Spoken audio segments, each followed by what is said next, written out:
वहीं प्रधानमंत्री शहनवाज शरीफ ने भारत के नरेंद्र मोदी को एक पत्र लिखा है, जिसमें उन्होंने भारत और पाकिस्तान के लिए पारंपरिक शांति और समृद्धि के हित में जम्मू कश्मीर विवाद को हल करने का आह्वान किया। शहबाज शरीफ ने हाल ही में पाकिस्तान के 23वें पीएम की सत्ता संभाली है। इस मौके पर 11 अप्रैल को पीएम मोदी ने ट्वीट कर उन्हें बधाई देते हुए शरीफ का नाम एक पत्र भी लिखा। उस पत्र में पीएम मोदी ने आतंक मुक्त क्षेत्र होने की बात भी कही, जिसकी जवाब में पाकिस्तानी पीएम ने भी पत्र लिखकर जवाब दिया। शरीफ ने पत्र में लिखा, पीएम के शुभकामना देने के बदले उन्हें धन्यवाद कहा। इसके बाद शरीफ लिखते हैं कि मैं ये बताना चाहता हूं कि पाकिस्तान भी क्षेत्रीय शांति और सुरक्षा बनाए रखने के लिए प्रतिबद्ध है।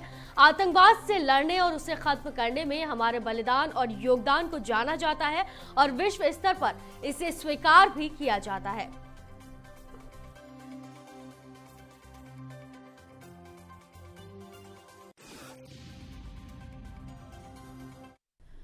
वहीं हिंसा का मामला पहुंचा सुप्रीम कोर्ट। जहां दिल्ली समेत कई शहरों में हुई थी हिंसा, ये हिंसा का मामला पहुंच चुका है सुप्रीम कोर्ट। वकील विनीत जिंदल ने सुप्रीम कोर्ट में याचिका दाखिल की थी। याचिकाकर्ता ने कहा कि ऐसी घटनाएं सिर्फ संयोग नहीं हो सकती हैं। दिल्ली के जहांगीरपुरी समेत देश के कई शहरों में रामनवमी और हनुमान जयंती पर हुई हिंसा की एनआईए ने जांच कराने की मांग की गई है। वहीं वकील विनीत जिंदल ने इसे लेकर सुप्रीम कोर्ट में याचिका दायर की है। तो हिंसा का मामला सुप्रीम कोर्ट पहुंच चुका है और विनीत जिंदल याचिका दायर कर चुके हैं। दिल्ली समेत कई शहरों में जो घटनाएं हुई हैं उसके लिए याचिका दायर की गई है। इसके तार में ये कहा गया है याचिका दायर करने के दौरान कि कई राज्यों में ऐसी घटनाएं सिर्फ संयोग नहीं हो सकती, इनके तार आपस में जुड़े हो सकते हैं। उन्होंने कहा कि राष्ट्रीय सुरक्षा के लिए सभी मामलों की जांच करवाने की बात कही है। और उत्तर पश्चिमी दिल्ली के जहांगीरपुरी में शनिवार को हनुमान जयंती जुलूस के दौरान दो समुदाय के बीच झड़प हो गई, जो बाद में हिंसा के रूप में बदल गई। पुलिस के मुताबिक पथराव किया गया और कई वाहनों को भी आग के हवाले कर दिया गया। हिंसा में पुलिसकर्मियों सहित कई लोग भी घायल हो गए। जुलूस में कथित तौर पर तलवारें और अन्य हथियार भी लहराए गए थे।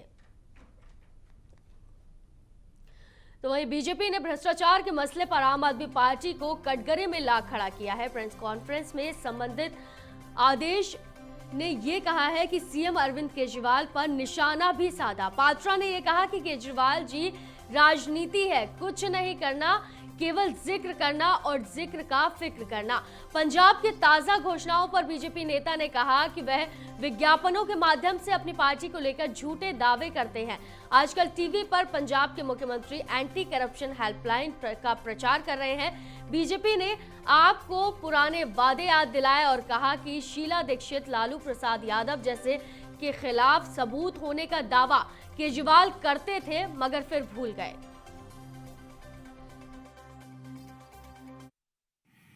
बंधुगण, जिस प्रकार से अरविंद केजरीवाल जी का शासन दिल्ली में रहा, जिस प्रकार से काम नहीं करना और एक माहौल ऐसे बनाना जिससे यह प्रतीत हो कि वो बहुत मेहनत कर रहे हैं, बहुत परिश्रम कर रहे हैं और सिस्टम को सुधारने की कोशिश कर रहे हैं, आज एक उदाहरण के सहित हम उनके इस पोल को खोलेंगे।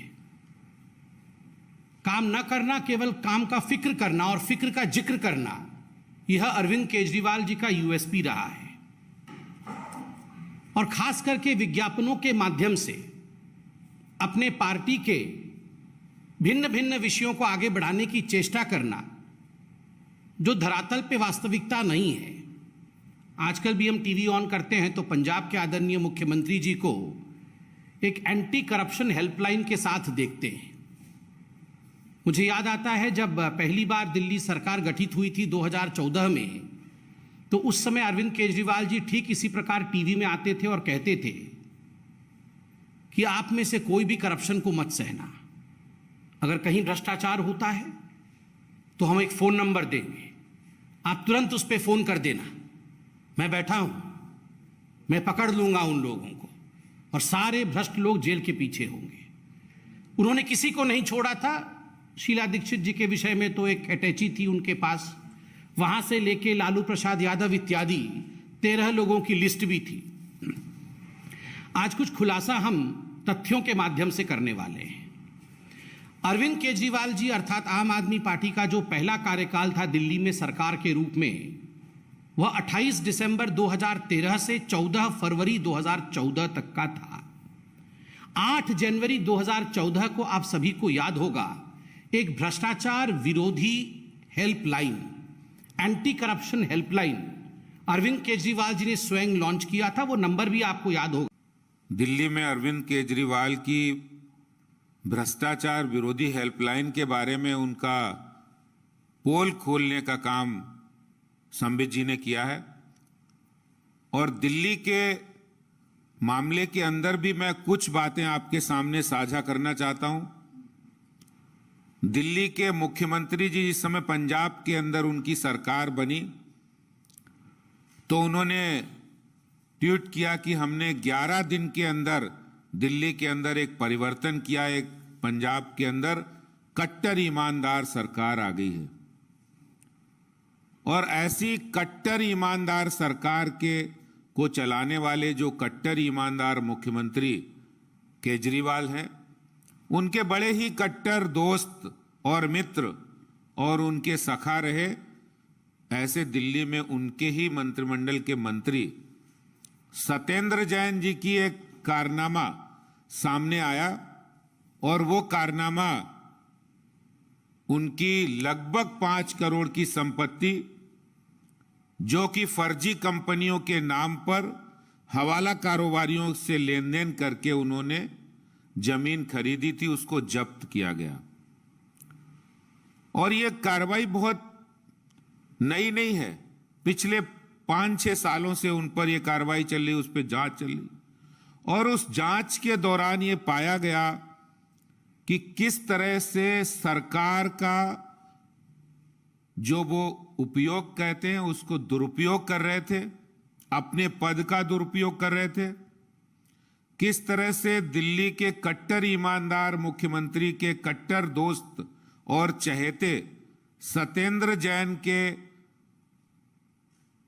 हवाला कारोबारियों से जो लेन देन था उसमें 16.38 करोड़ रुपया हवाला कारोबारियों से लेन देन किया। और खुद हवाला कारोबारियों ने इस जांच के दौरान बताया, जीवेंद्र मिश्रा, अभिषेक चोखानी, राजेंद्र बंसल। और ये बात यही नहीं रुकी, उसके बाद उन्होंने मंत्री पद रहते हुए 3 कंपनियां जो शेल कंपनी है जिसमें हवाला का पैसा वो लेते थे,